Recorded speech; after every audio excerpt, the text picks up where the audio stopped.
Joe in Manhattan. Hello? You're on, Joe. Hello. Thanks for waiting. Oh, excuse me, Manhattan, Kansas. Manhattan. Yeah, make the distinction, please. Yes. But how's it going, guys? Pretty good. How are you? Okay. I'm doing all right. I was just calling. Well, I've been trying to call for a while now. Like, I just started watching the show a couple months ago. Yeah. Thanks for watching. Yeah, no problem. I thought Matt was going to be on today. I had a bunch of questions prepared, but I guess I'll make do. And I took some notes, but I'm not a very good note taker. So That's okay. That's okay. Well, what's your question? Well, I'll just go with the question I told the other guy. Why do you believe the Bible is not true? Well, which part? I mean, it's a... Well, which Yeah, part do you believe is not true? because it's got people returning from the dead and walking on water and talking snakes and magic tricks that don't generally happen. well, I mean, that is a good reason not to believe something. to be a little bit more specific, though, we understand that that the human race has a long, long history of religious beliefs, of holy books, of mythical explanations for things.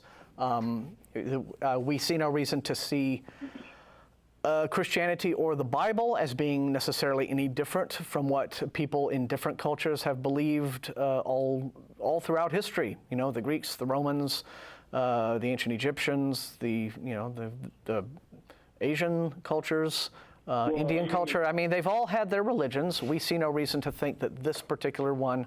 These are the myths of our culture in the same way that they all had myths of their culture.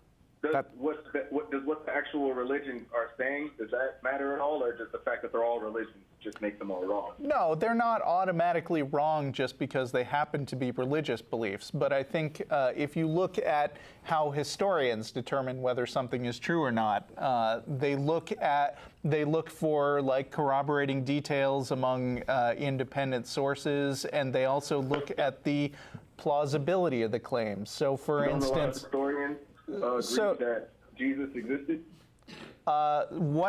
Whether or not Jesus existed doesn't really matter to me, because, have you seen the movie Abraham Lincoln Vampire Hunter? Yes. Okay, so Abraham Lincoln was. No, but I know what it is. Abraham Lincoln was a real guy, right? Yeah. Every historian would tell you that Abraham Lincoln is a real guy. Were the events of Abraham Lincoln Vampire Hunter true or not? They were false. Mostly. Yeah. I mean, actually, there was some good working of real history into there, but for the most part, the part about vampires was nonsense. I think we can agree on that, right? Sure.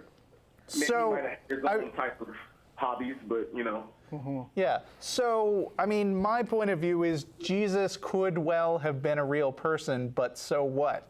If the Bible is basically Jesus Christ Vampire Hunter. Yeah, because we know we know that. Well, just because a person may have been like a legitimate historical personage doesn't mean that anything that is written in a particular book about that person, or specifically a holy text, which was written with the intention of deifying that individual, of making this person out to be a god man on earth or whatever, building a religious faith around this person. It doesn't mean that all the things that the Bible claims about that guy's life actually happened. And we can deduce this because we know that throughout history, for example, at the time that Jesus is said to have lived, it was not uncommon for people to have these kinds of beliefs, occult beliefs, supernatural beliefs, and apply them to many other people in lives. You can read books from Roman historians where they insert these kinds of occult and supernatural beliefs into their straight-up histories. So you'll read Roman historians talking about how Julius Caesar. Or just some Roman general was leading the legionnaires throughout and then an eagle circled over his head 3 times, indicating that the battle would be won, and sure enough, it was won. So people thought like this back then, and so if supernatural occurrences were being ascribed just to Roman generals, why wouldn't they be ascribed to a rabbi like Jesus? What was wrong with what you just said right there? Eagles flying around somebody's head. I mean, Do you think that an eagle flying around someone's head would have actually been a supernatural Message from sign? the gods? I feel like if the eagle flew around someone's head and then we won, I would be like, hey, remember before the fight when the eagle flew around his head? That was cool, right? So I don't know if I'd write that down. I mean, my point is, like, historians kind of have a higher standard. Yeah. Where they, they are willing to accept that some general existed and some battle happened, but they might take the story about the eagle and the sign from God with a bit of a grain of salt. You know? I understand, but those are the kind of things that, like, that's not even miraculous. That's just, do you believe or not? There's nothing miraculous about that. Yeah, so I mean, even there, the bar is set pretty high. I mean, if you've got some kind of unlikely event like that. Now, what do you think historians think about people returning from the dead? Well, I think if you believe that Jesus lived and that he didn't, well, here's the thing, Lazarus. I mean, if that guy... Yeah. If that guy died, they were holding a funeral service for him, and now he's alive. I mean, to lie about, did Lazarus exist? Because if he existed... I don't know. I came back from the dead last month. Did people see this at your funeral? Did anyone write about this? Oh, sure, lots of people. 500 people, actually. They wrote it down privately, but, I wasn't one of them, but I completely believe Russell. You said those people aren't, identified in the Bible, and I think they are. Really? I'm not looking at it right now, but it says, like, who they are. I mean, you would say the same thing. Really? There's like a list there's a directory? I have totally never seen that. Of names? I have not seen that. Not a list of names, but a name of a community. Like if I said, like, 500 people in Manhattan or whatever. Okay, well, actually, I was in Manhattan, and 500 people in Manhattan saw me.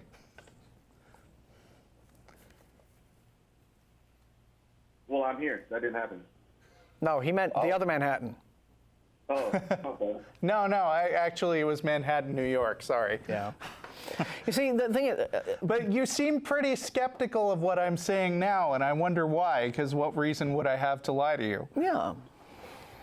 Well, really, look, this is the thing. Like, your whole, like, Abraham Lincoln story, right? Yeah. Here's the thing. Like, we know that's not false because we know about the real Abraham Lincoln. We know about the real Abraham Lincoln because it was relatively recent and very well documented historically.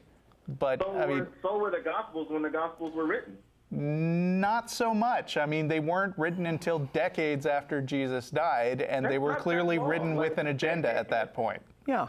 I mean... Decades is not, for a historical document, decades is not a long time. I just told you that I came back from the dead last month, and you didn't believe me. The point is, we know...